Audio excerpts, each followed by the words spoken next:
Okay. It's still nice to be here now that I'm unmuted. So my research mostly focuses on theory to compute measures of genetic diversity. So it's a lot of mathematical and theoretical developments.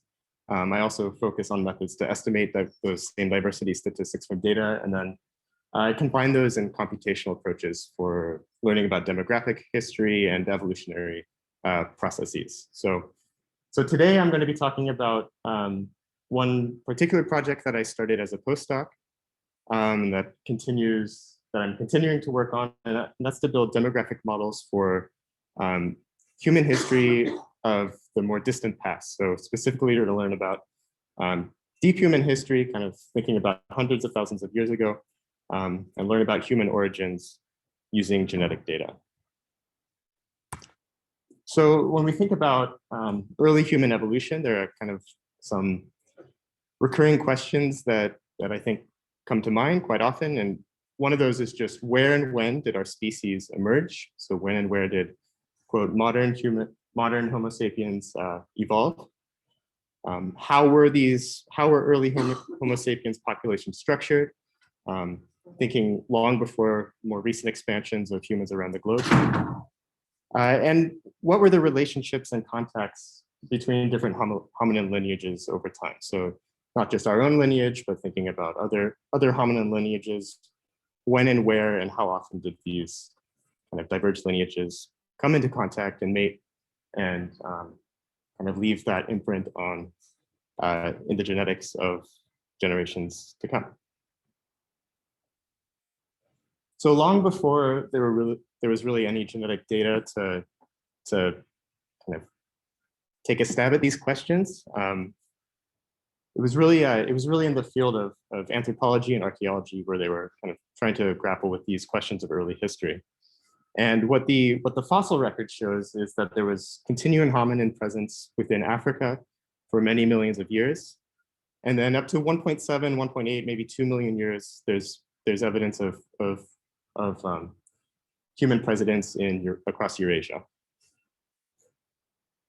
And early debate was really focused on trying to tie together these kind of what I would say are pretty fragmented and sparse data points from the fossil record. So there's quite a few sites, but they're connected over long periods of time. So a lot of the discussion was how do we draw the connections between these archaeological sites where we know humans existed at a certain time, and we try to place them in some sort of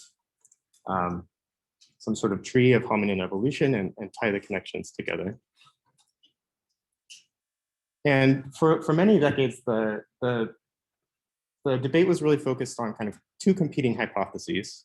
One was this model of multi-regional evolution, where the idea was that humans up to 2 million years ago that dispersed out of Africa and then evolved in this kind of loosely connected web with recurring migration, but kind of long-standing population structure dating back those 2 million years.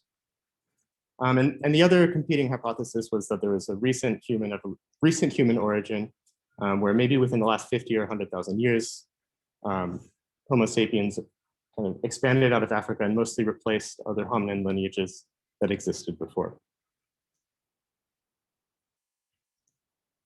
And so in the late 90s, early 2000s, we started getting quite a bit of data from some loci of the human genome. So thinking kind of particularly the Y chromosome and mitochondrial DNA. And we were able to start building kind of these detailed trees, these detailed genealogies that connect people from around the world who live today. And these early trees really helped us to narrow down these hypotheses, but the issue with gene genealogies is that there's a high variance in the tree shape, there's high variance in times to most recent common ancestors, and so with only a few loci, there's still quite a bit of uncertainty about these competing models. And this picture really only changed once we were able to sequence many loci from across the genome And it became clear that all living humans today do share a recent common ancestry, that our species recently spread from Africa and replaced other hominins over the last roughly 50,000 years. And so, and since that time, for the last, I would say 15 years, a lot of the field has been focusing on kind of building more detailed historical models of human migrations, of human expansions, kind of the mixings. We're thinking about population sizes, migration rates, those sorts of parameters. And this has all been made possible by really large sampling efforts, really large sequencing efforts, and more recently also from the ability to sequence DNA from people who lived in the past. So thinking about ancient DNA, people who lived hundreds or thousands or maybe tens of thousands of years ago, we've been able to sequence their DNA and compare them to people living today, and kind of add this extra dimension of time in our models. And so one of the earliest ancient DNA fragments to be sequenced was actually the Neanderthal mitochondrial DNA. And what we saw when we compared it to mitochondria of people living today is that it's an external branch, but it falls well outside the diversity of mitochondria genomes of people from around the world today. But again, it is only a single locus. And so Magnus Norbrud showed quite convincingly that inbreeding might still have occurred.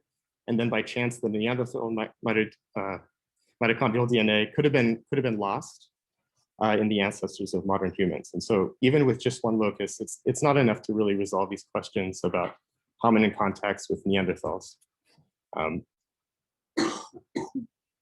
And it wasn't until we again sequenced loci from across the genome of Neanderthals that we actually see that there are trace amounts of Neanderthal DNA that are preserved in living humans. Specifically, Eurasian populations carry between 1% and 3% of their genome that traces through the Neanderthal lineage.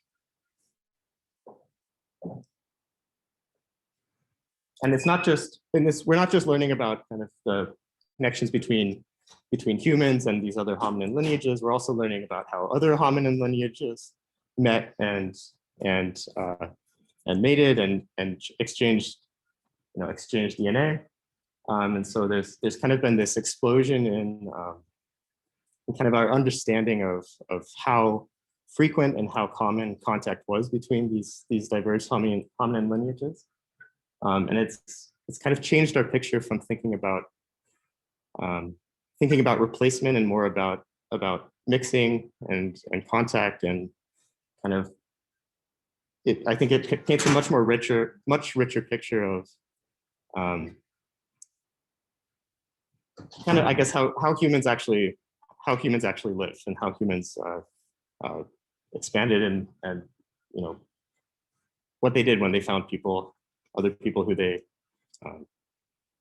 stumbling over this, but when you have diverged lineages that then meet again, it paints a richer picture of our history of than just kind of this simple replacement model. So like I said, we're painting this very rich picture of not just expansions and diversifications, but later recontacts. And this picture that was once a tree is now connected by all these loops. Essentially, you have lineages that diverge and then come back into contact, and you know this is a picture from quite a few years ago now. We're understanding that there are even more arrows that would be drawn on top of this picture. But despite all this new kind of I guess understanding of how common contact and structure was within human evolution, it's really leaving one branch of this tree quite kind of untouched and oversimplified. So you notice here there's on the left there's the African branch that doesn't really have much to do with the rest of the story. Here again, there's just one one single branch for the African lineage that doesn't really play into the rest of this picture. And this is undoubtedly a vast oversimplification because it's known that there's quite a bit of genetic diversity within Africa. There's known to be high levels of genetic diversity within Africa, and it can be seen in deep coalescences in gene genealogies. If you look at populations that are both geographically, there are many populations that are both geographically and genetically quite distinct within Africa, and just drawing it as a single branch doesn't really do the story of human evolution within Africa much justice, I would say. And it can also be seen, this diversity can also be seen in the fossil record within Africa. So the fossil record in Africa is it's even more sparse than the fossil record across Eurasia. But we do see that there are different hominin lineages that coexisted at the same time across the continent. And there's, again, quite a bit of uncertainty about how these different lineages should be connected. And it's kind of it's been a long-standing debate about which ones of these might represent ancestors to modern humans and who might be kind of outside the lineage leading to people living today. So the goal we have today is again, to build models that can explain patterns of genetic data in contemporary human populations, but also that help to explain the patterns seen in the fossil record with a focus on African demographic history and the African fossil record. But before I turn to that, I want to focus for a bit on the Neanderthals and the Neanderthal story. And I want to highlight what we can learn when we do have DNA from ancient individuals. So if we think about, if we sequence, say we have a genome sequence of a Neanderthal individual, kind of the most obvious thing that we could do is just directly scan for Neanderthal haplotypes that are segregating in contemporary human populations. And so if you do that, you look across a European individual or East Asian individual, you'll see a higher proportion of loci that look to carry the Neanderthal, a Neanderthal allele than do populations from sub-Saharan Africa.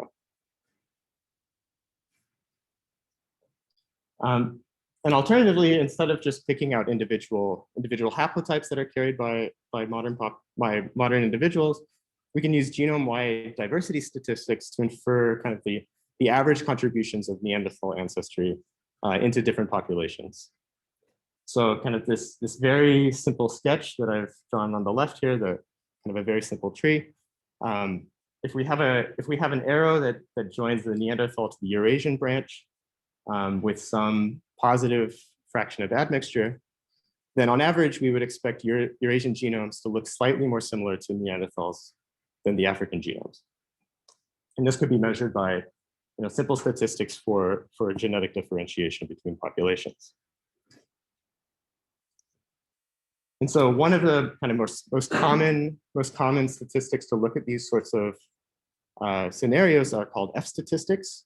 So Fstatistics are based on classical population genetic theory, where you're measuring genetic diversity, usually measured as heterozygosity, either within or between populations.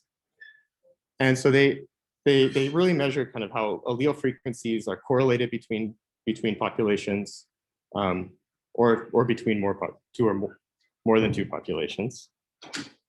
So if we focus on one so-called F statistic, which is the F4 statistic, essentially what's happening is we're measuring correlations. Oh, I still don't have my cursor. So we're measuring correlations within different parts of the tree, correlations of the allele frequency changes. So if we look at this unrooted tree and we look at the F4 statistic that is looking at the differences between African and Eurasian populations versus Neanderthal and chimp populations, if there was no introgression that occurred, you would expect allele frequency changes to be zero. The correlation in allele frequency changes to be zero, and that's just because there's these are two sections of the tree that are not connected. So the drift that occurs on those branches just stay on those branches, and they're not shared across these pairs. On the other hand, if you do have introgression, you would all of a sudden have a branch that is shared in some fraction of the time that connects Eurasians and Africans, that also goes through that Neanderthal branch. And so you would all of a sudden see a non-zero F4 statistic, and that's telling you that there are correlations in the allele frequency changes between these pairs of populations. And so, like I said, these F statistics are all based just on kind of simple heterozygosity. So stepping back a little bit, we can think about what is heterozygosity and what can it tell us about genetic diversity and within and between populations. So heterozygosity it should be a very familiar statistic if you've taken like an intro genetics course. It's essentially you draw two samples from the population, and you're counting the number of differences that you see between those two samples. So you look at a site, and if you see difference in states of two different mutations, that's a heterozygous site, and that would contribute to the heterozygosity. And so if we want to build a model to compute expectations for heterozygosity, the most standard approach would be the simple Wright-Fisher model. So this is a model where you have a population of size n, so you have 2n total genomes in a diploid population. And like I said, if you want to get the heterozygosity at a certain generation, you're drawing from that population and you're checking if you see differences in the allele state in a sample of size 2. And so what Saul Wright realized back in the 30s is that you can simplify this process. Instead of having to simulate the entire population to compute expectations for these statistics, you could just focus on 2 copies. And then from one generation to the next, you can account for how genetic drift is going to remove heterozygosity from the population just by these 2 lineages coalescing in a given generation with a given probability. That probability is related to the population size. And then you can have mutations that reintroduce diversity. So you can have increases in heterozygosity with higher mutation rates. So you have this very standard kind of, I would say, fundamental equation in population genetics that relates heterozygosity to the population size and the mutation rate. And so then if we look back at some data, so there's some where I've just plotted heterozygosity in three populations. So the Yoruba are a West African population, CHB, those are Han Chinese from Beijing, and CEU, those are Western Europeans living in Utah. You'll notice that heterozygosity is higher in the African population than it is in the 2 Eurasian populations. And this reflects the out of Africa bottleneck, where you have a period of decreased size due to that expansion out of Africa around 50,000 years ago. Then if you look at the Neanderthal heterozygosity, it's much smaller than any human population that we've measured today. And that indicates that there was very small long-term population sizes within the Neanderthal lineage. Now remember, we want to compare diversity across populations, so we can get a handle on the probability of archaic admixture actually occurring. And so we can compute heterozygosity in multiple populations by extending these same models to account for lineages moving between populations with a given mutation rate. So what you get is you can draw instead two lineages from the same population. You can draw them from different populations, compare those genomes and see if they're the same or different. And that tells you something about not just the population sizes, but also the migration rate and perhaps how long in the past those 2 populations diverged. So then again, if we look at pairs of populations and we and we compare the Yoruba to the two Eurasian populations that we were looking at, we see that this cross-population heterozygosity is higher when we compare African and Eurasian populations than it is between the two Eurasian populations. And that just reflects more recent shared ancestry between Western Europeans and East Asians than it does than the ancestry or than the shared ancestry between Eurasian populations and Africans. And if we look at the heterozygosity between each of these populations and Neanderthals, we'll see that there's a very slight increase in heterozygosity when we compare Neanderthals to African populations than when we compare it to the two Eurasian populations. And so this again, if there is no admixture, we would expect them all to be about the same, because we see a slight decrease in heterozygosity across the Neanderthals and Eurasian populations. We could conclude that there was gene flow from Neanderthals to humans or vice versa that's restricted to the Eurasian populations.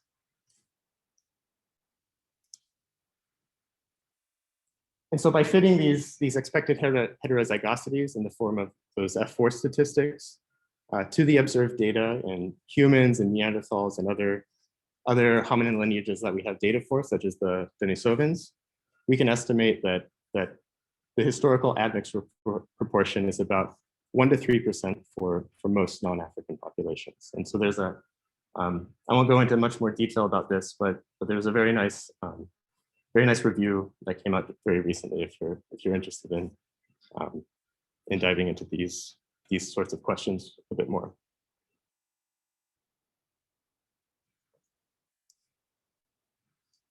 So this all had relied on having DNA from Neanderthal remains, so the presence of ancient DNA. If we don't have that ancient DNA, if we don't have DNA from this, if we didn't have DNA from the Neanderthal lineage for direct comparison, it would have been much more difficult to detect these signals of ancient introgression events. And in fact, we only saw it once we did have DNA from Neanderthals. And so this really presents a challenge for learning about population structure and gene flow within Africa over those same time periods, because we do not have any of all these fossils from a couple 100,000 years ago. None of them have provided any ancient DNA, but we can see in the fossil records that they are there. So we would still like to be able to learn something about population structure and about gene flow within Africa during those same time periods, even though we don't have ancient DNA from them. So what can we do? So one observation is that single site heterozygosity statistics, they're just one feature of the data. So I'm going to be showing this kind of picture a few times where we're imagining where we have a sampled population and then unsampled population, so a population that we don't have DNA from that diverged some time ago, that reintroduces that admixed with the sampled population in the more recent past. And so if we want to look beyond just these single site heterozygosity statistics, one feature of the data that is going to end up being quite informative is the haplotype structure within populations. And so the idea here is that mutations don't just occur independently from one another. They occur at physical locations on the genome. And mutations within the same region, because they're physically linked close by on the genome, they tend to be inherited together, creating what are called haplotype blocks. And those haplotype blocks, the mutations within those haplotype blocks have correlated allele frequencies. And this can be seen if we look along the genome and we compute correlations between allele frequencies, we see these triangles that I've highlighted that are regions where you have high correlation between linked linked mutations within haplotype blocks. So if we look back at this picture and we draw some genealogies for the sampled individuals through this diagram, if we look at the genealogy for a given haplotype block, some of those lineages of the sampled individuals might go through that deep diverged branch.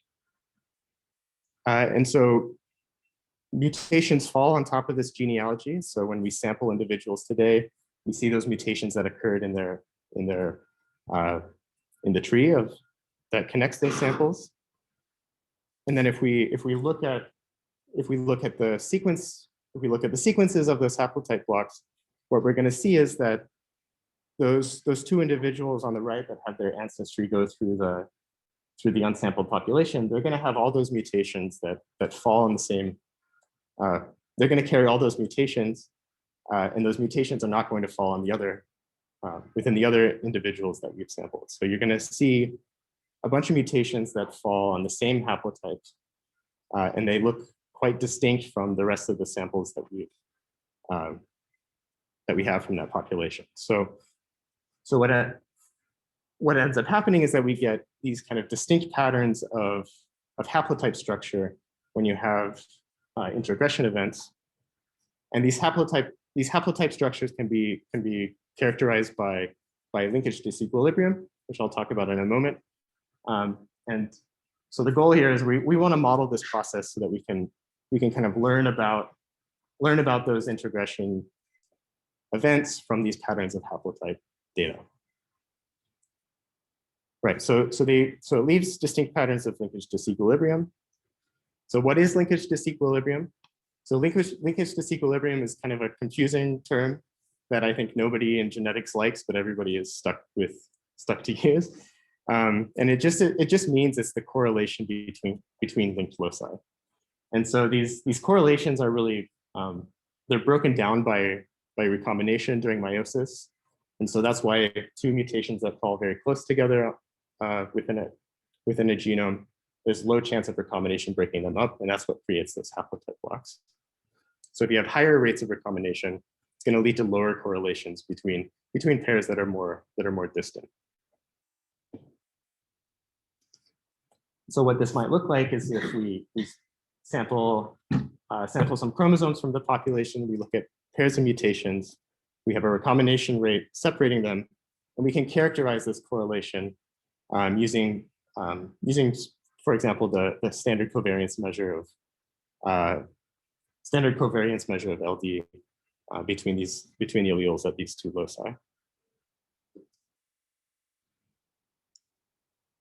And if we look at LD in populations and single populations, we can plot essentially how this value D or perhaps D squared, the variance of D, how it depends on the recombination distance separating loci. And if we look across different populations, we see that those different populations have different kind of profiles of LD that are sensitive to their demographic history. So things that affect LD are recent admixture, population bottlenecks and expansions, perhaps even changes in recombination rates over time, even though I'm going to ignore those effects. But just to point out that these profiles of LD, what's called LD decay with recombination distance, they're informative about evolutionary history. So this is LD in a single population. We can also look at LD across multiple populations. And so we can kind of look at LD in one population compared to LD in different populations. And if they're very similar, you would expect all these dots, which are, this is LD measured. So each dot on this plot is LD measured for a single pair of loci. And so there's essentially every pair of loci across the autosomal genome is plotted here. If LD was exactly the same between populations, you would expect all those dots to lie on the diagonal. Because they lie off the diagonal and have this kind of characteristic S shape, this tells us something about the shared demographic history of these two populations. So they split at some time, they had different population sizes over time, migration rates connecting them. And that's all that all kind of combines to shape the patterns of multi-population LD that we see. And so we really need to, what we really lacked is a way to model these processes. So to be able to compute expectations or statistics of this distribution under complex multi-population models to be able to compare the data. So what we can do is we can go back kind of to these classical models from Saul Wright and these types of models that people were thinking about in the 60s and generate essentially these mathematical machines to compute LD in one or multiple populations. And so our equations for LD look almost exactly the same as our equations for heterozygosity. They're just a bit more complicated because there's more that we have to take into account. So we can think of D, again, this covariance measure of LD, just as the probability of sampling lineages from the population and observing certain configurations.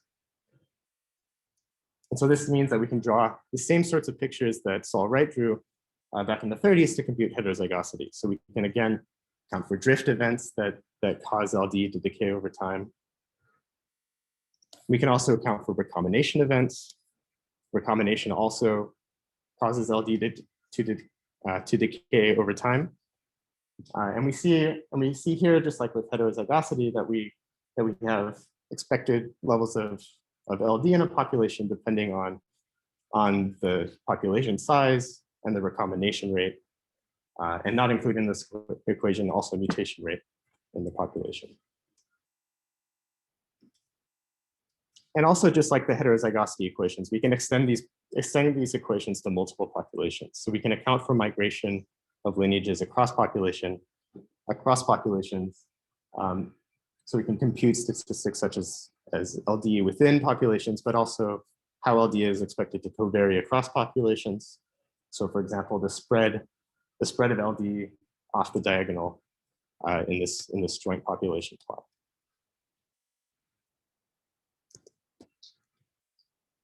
And so I'm skipping over a ton of the math here, but just to point out that by solving these equations, what we get is a bunch of new kind of a system of a bunch of new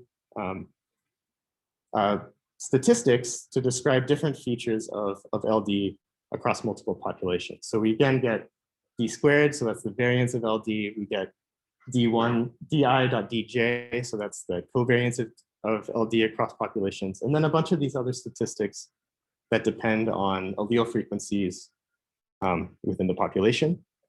The point is that it's very fast to compute these statistics, and you can scale it to many populations. So you can take these equations and very efficiently compare them to data from multiple populations. And I want to highlight one of the statistics that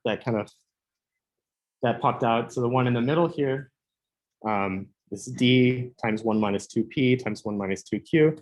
P and Q are the allele frequencies at the left and right loci.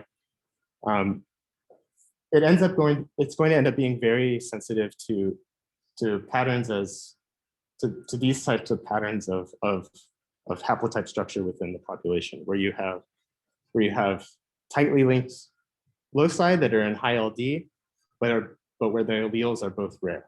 So if you look at a haplotype in this cartoon, all those red star mutations are in tight linkage, are in high LD, and they're both rare. They're all rare in the population, and that's exactly the sort of signal that is picked up by this statistic.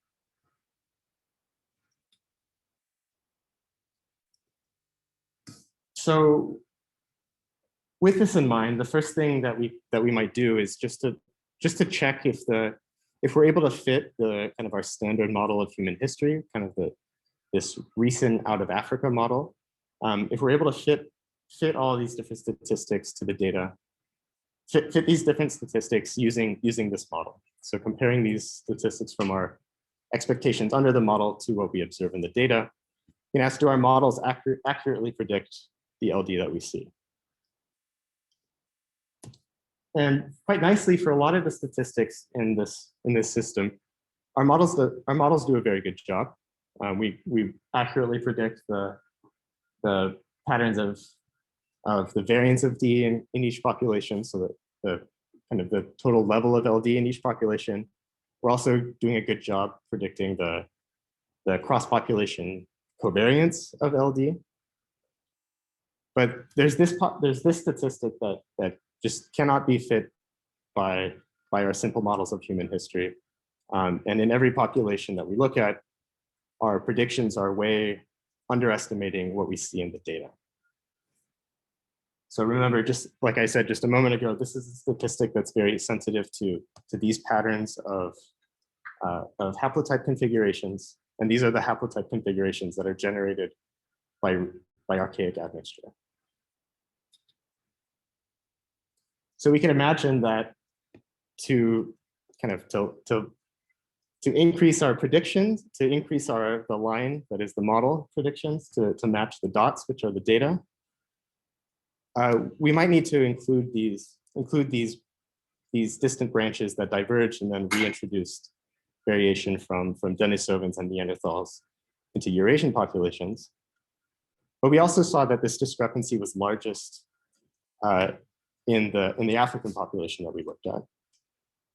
And so we might ask, well, is there a way that we can improve our models to account for structure or archaic admixture that also influences African genetic diversity that had so far been ignored in these models because of the lack of data from those from the Denisovan or from a putative archaic hominin species that might contribute within Africa. So our goal, like I mentioned a few times, our goal is to improve our models of human history to do a better job at matching patterns of genetic data within not just European and Asian populations, but also African populations. And so what I turned to next was to explore models, to explore various models that might better fit these LD statistics, specifically this LD statistic that is informative about deeper structure. And typically when we think of deep structure, we think of this Neanderthal picture where we're either testing a model where we have archaic admixture or we don't have archaic admixture. And that we think of this probably motivated by what we've seen in the Neanderthal picture. We're imagining this lineage that diverged maybe 500 or 500,000 or 1 million years ago, was in complete isolation, and then more recently reintroduced genetic material to expanding human populations. But these are just two very, I would say, simple sketches of possibilities. There are other possibilities where you could have regional persistence of local populations that are then absorbed by say an expanding primary or like modal stem of human, leading to modern humans that might. So you have not archaic admixture, but just deep structure that is then absorbed. Or you could have models of very long-lasting structure that is conducted by occasional gene flow, or maybe recurrent migrations over time. And so these are models that have been proposed within the paleoanthropology community, but haven't really been considered much by geneticists. So our goal is to expand expand the range of models that we're testing to see which of these different scenarios might explain patterns of LD in each of these populations better than we have been. Right, so we're going to be inferring models that fit both to heterozygosity statistics and these LD statistics that are shaped by the haplotype structure. We included both. We included some Eurasian populations and a Neanderthal individual, but focused mostly on including genetically and geographically diverse populations across Africa. So this included The Mende from Sierra Leone, who are so a West African population. We included a few East African populations from Ethiopia. The Gamuz are traditionally hunter-gatherer, while the Oromo and Amhara are more recent agriculturalists and show evidence of gene flow with populations from the Near East or Europe, maybe 10 or 12,000 years ago, as well as the Nama, who are a Khoisan population from Namibia in South Africa. And when we try to fit models that include all these different populations, we're faced with a bunch of challenges right away. First of all, alluded to in a few slides ago, the space of possible models just grows very rapidly with the number of populations that we need to consider. So there are just many ways of drawing pictures of demographic history to connect these populations. And then within each model, the number of parameters in a given model just also increases very rapidly. So instead of looking at trying to infer one or two values for a divergence time and a migration rate, all of a sudden you have dozens of parameters for population sizes, pairwise migration rates, divergence times, and it gets to be quite a lot, I would say. And also, as you're exploring a larger model space, you often find that different model parameterizations can give similarly good fits to the data. So it's also a challenge of discriminating between possible models when they both fit the data equally well. And that's exactly what we found, is that multiple parameterizations of human history do fit the data quite well. So you could have a model where you have multiple stems that are continually exchanging migrants over time in the distant past, or you could draw a model where you have continuous migration or not, and then multiple stem populations that kind of fragment and then recoalesce in recent time. But across all these different models, even though there are multiple models that fit the data well, there are some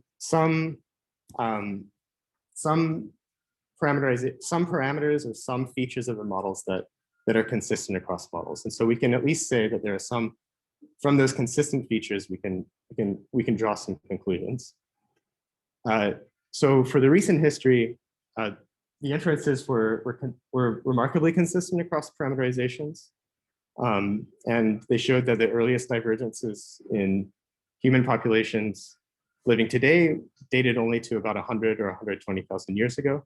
And that separated Khoisan populations in South Africa from other African populations. And West and East Africans and Eurasians diverged closer to 50 or 60,000 years ago.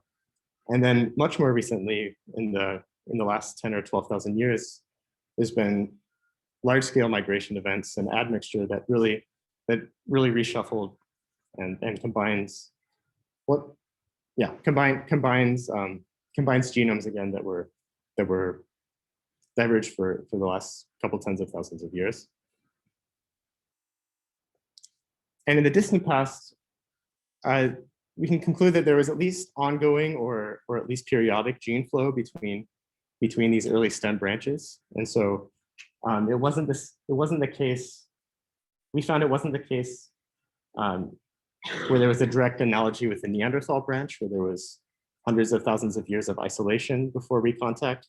This is really where you have multiple stems that are continually exchanging migrants and staying relatively genetically similar to each other despite the structure. And depending on the parameterization, the structure might date to 700,000 or 800,000 years ago, or maybe 1 million years.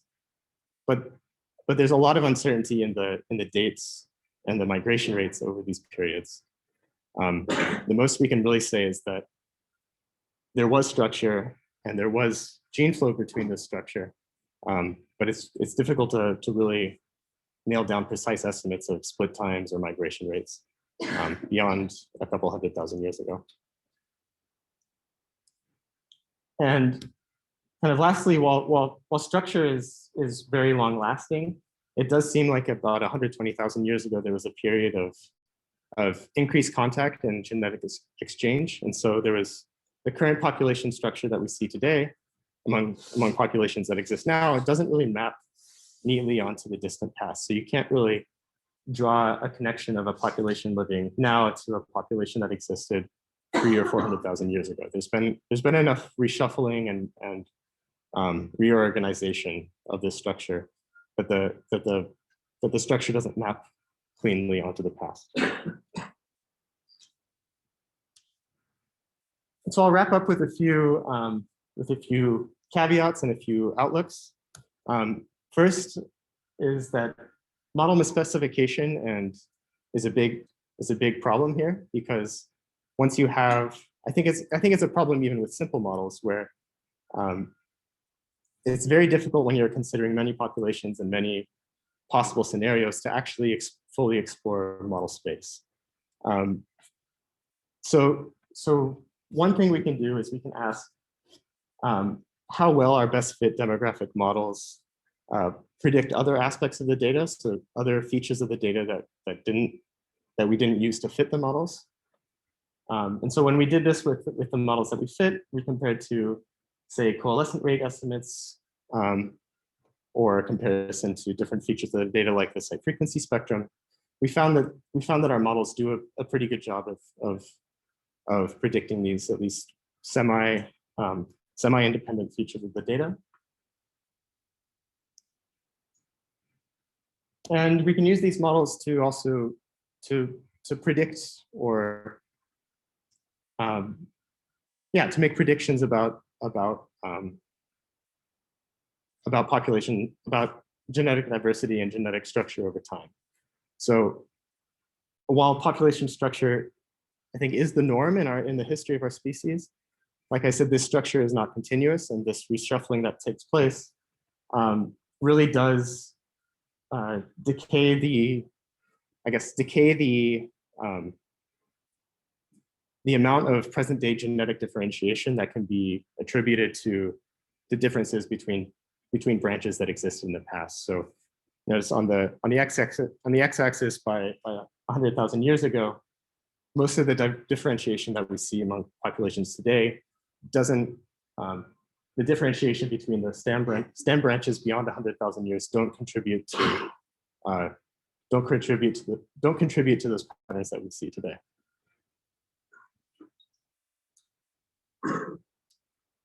And because there's ongoing gene flow between these stems, differentiation between those populations that coexisted also remained relatively low. And so if we compare it to the differentiation between humans and Neanderthals, it all kind of stayed within this envelope of low differentiation, even between the stem populations that we inferred in the models.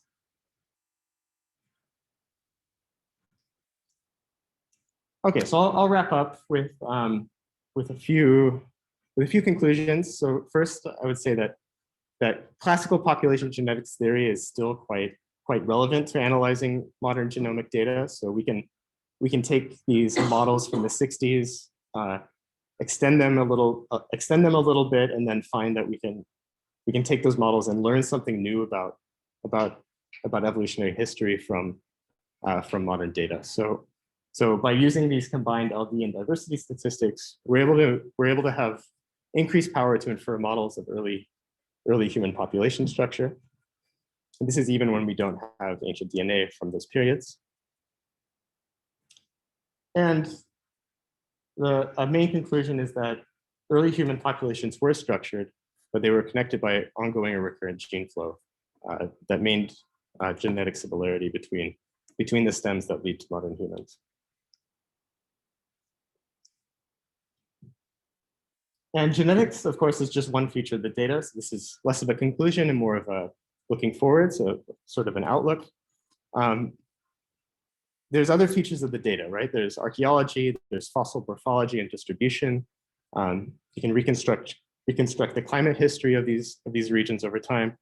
And these are all informative in their own way about our species evolution. And so future research into deep human history, I think, will need to combine these multiple lines of evidence to maybe pinpoint what was going on in the past better than we can with just genetic data or just fossil morphology on their own. Okay, so I'll wrap up. I'll say thank you for your attention. I also want to thank my collaborators. So Simone was my postdoc advisor, and recently we've been working with Brenna and Ten, who are in the anthropology department at UC Davis. And I look forward to talking more with you about this, and happy to take any questions.